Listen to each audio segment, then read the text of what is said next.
यार, क्या आपने कभी फील किया है जब आप लोगों के बीच होते हुए भी बिल्कुल अकेले हों? Hi everyone and welcome back to the unseen journey. Last part में मैंने आपको बताया कि कैसे स्कूल वैन के बुलीज मेरी ज़िंदगी का एक बड़ा डर बन गए थे और कैसे एक नई वैन ने उस रोज़ की परेशानी से थोड़ी राहत दी।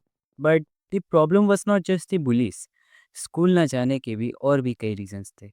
मैंने पहले भी मेंशन किया था कि पापा के चले जाने के बाद सब कुछ अनजाना सा लगने लगा था। जिन लोगों को मैं जानता था वो भी इग्नोर करने लगे थे। और ये आइसोलेशन सिर्फ घर तक लिमिटेड नहीं थी, ये मेरे स्कूल तक भी चली आई थी। तो चलिए, बिना कोई टाइम वेस्ट किए अपनी जर्नी शुरू करते हैं।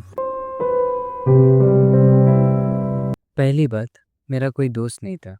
वैन में भी मैं अकेला चुपचाप बैठा रहता था और लंच ब्रेक में भी मैं हमेशा अकेला ही रहता था।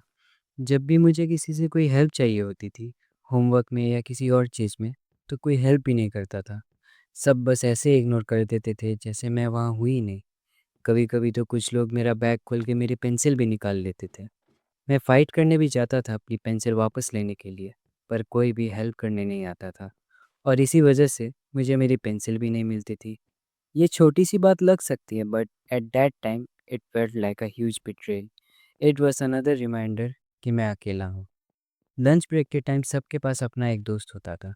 ग्रुप्स में बैठ के वो लोग हंसते, बातें करते, अपना लंच शेयर करते, और मैं वहाँ अकेला बैठ के अपना लंच खाता, बहुत क्वाइटली, बहुत धीरे से, ताकि कोई मुझे नोटिस ही ना करे। ऐसा नहीं कि मैंने कभी दोस्त बनाने की कोशिश नहीं की। मैं जब भी टिफ़िन या पेंसिल शेयर करने के बहाने फ्रेंडशिप का हाथ बढ़ाना चाहा, सब इग्नोर कर देते थे या वो मेरी तरफ देखते ही नहीं थे। और कभी कभी तो बस सर हिला के मना कर देते थे। सब लोग ऐसे बिहेव करते थे कि मैं उनके क्लास का हूँ ही नहीं, जैसे मैं उनका ग्रुप का पार्ट ही नहीं था। ये बहुत हर्टफुल होता था। हर बार जब भी मैं ट्राई करके रिजेक्ट हो जाता, तो वो लोनलीनेस और गहरी हो जाती। और शायद यही रीज़न था कि धीरे धीरे मुझे अकेले रहने में अच्छा लगने लगा।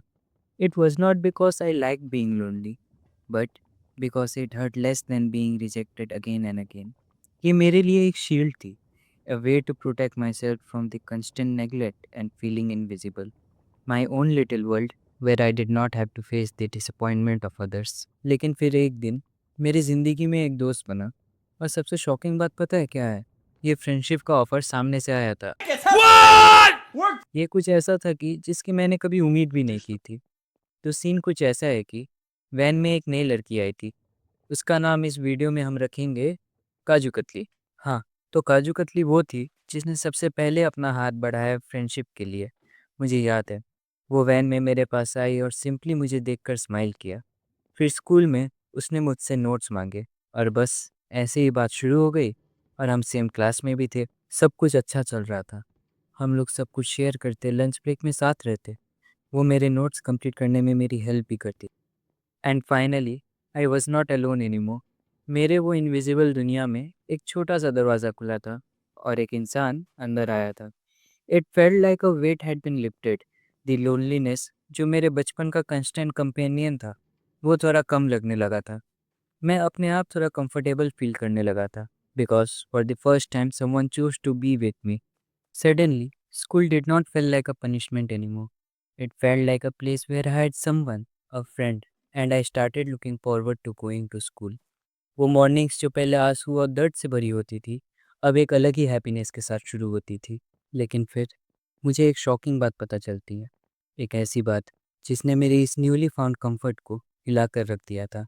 एक ऐसी सच्चाई जो मेरे चाइल्डहुड के इस नए चैप्टर को, जिसे मैं इतना एंजॉय कर रहा था, एक अलग मोड़ पे ले आई।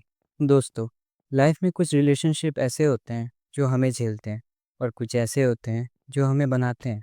मेरी इस कहानी में काजू कतली का आना एक नया मोड़ था, लेकिन हर एक नई शुरुआत के साथ कभी कभी एक नई चुनौती भी आती है। वो क्या बात थी, ऐसी क्या चीज़ थी जो पता चली, और इसने मेरे और काजू कतली की फ्रेंडशिप को कैसे इफ़ेक्ट किया, ये हम नेक्स्ट पार्ट में डिस्कस करेंगे। मिलते हैं अगले वीडियो में। तब तक के लिए keep reflecting on your stories and thanks for watching.